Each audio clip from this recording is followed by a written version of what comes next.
Hello and welcome to My Bolt EUV. I'm Jim and we're going from point A to point B. Climb in, let's go.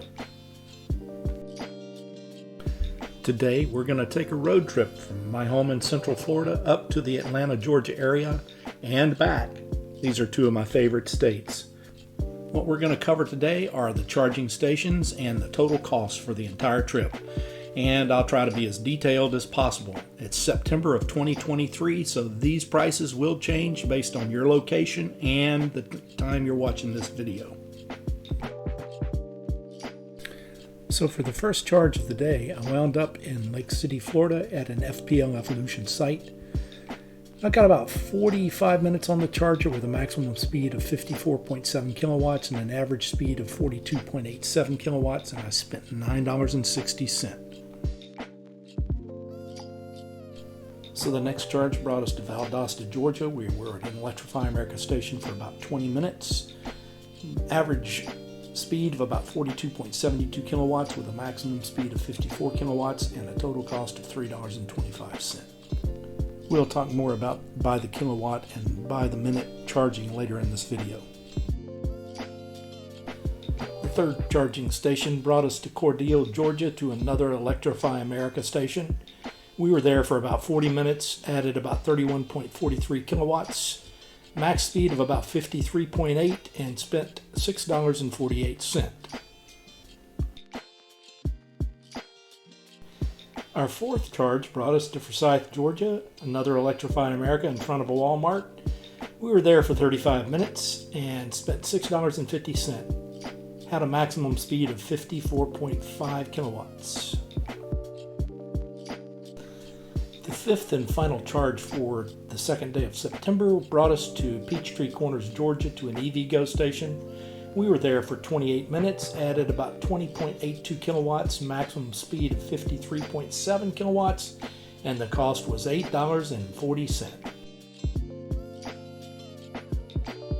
The next day, as I was getting ready to leave the Atlanta area, I stopped in Conyers at an Electrify America station, and wouldn't you know it, it was a fail. So I quickly moved over to Stonecrest, Georgia. In Stonecrest, I charged at an EVgo station for 20 minutes, adding 16.4 kilowatts and a maximum speed 54.6 kilowatts and $5.44. From Stonecrest, we came back to Forsyth where we charged for 32 minutes, max speed 53.5, adding 23.62 kilowatt hours. Total cost $5.15.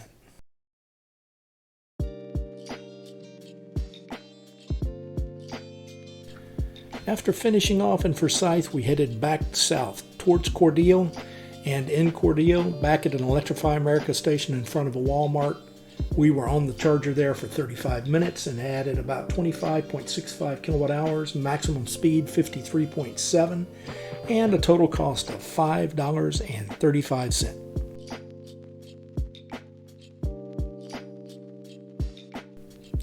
From Cordele, we moved back to Valdosta, where we were on the charger for 33 minutes, added about 26.56 kilowatt hours, and spent $5.36. Watch this short clip.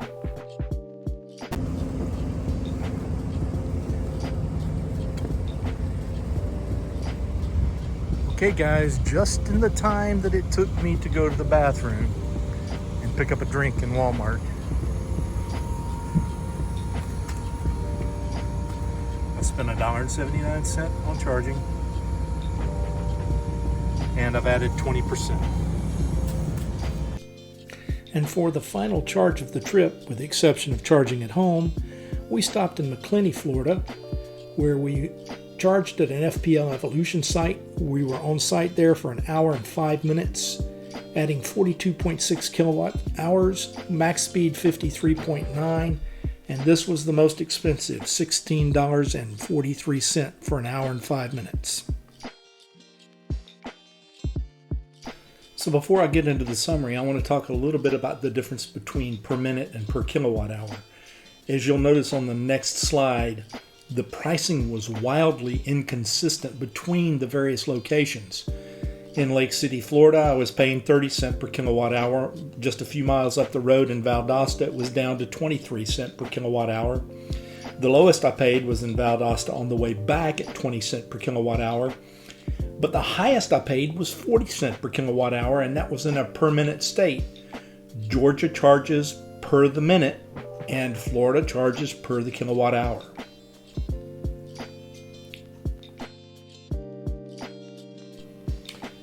My findings are simple. In general, per minute pricing is cheaper than per kilowatt hour overall, but if you will notice, the per minute pricing in this case resulted in the lowest 20 cents per kilowatt hour and the highest 40 cents per kilowatt hour for the entire trip. The overall trip was $78.24, including the charge at home. The resulting cost was 8 cents per mile compared to an ICE vehicle. It's 14 cents per mile, so my total fuel savings was $62.90.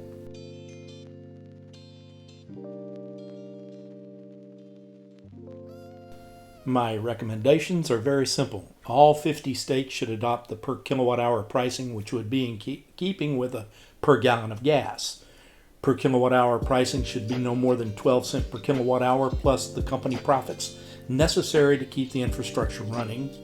Each state should then be able to add a charging tax in keeping with the gas tax that is currently charged for gas, but based on actual energy.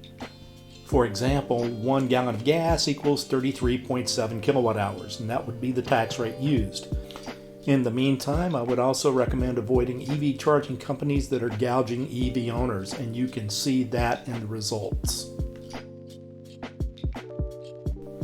The final numbers are simple. 303.56 kilowatt hours consumed, 1,011 miles driven, 44.6 kilowatts was my average charging speed, 3.33 miles per kilowatt hour average, $78.24 total cost, which comes out to 26 cents per kilowatt hour.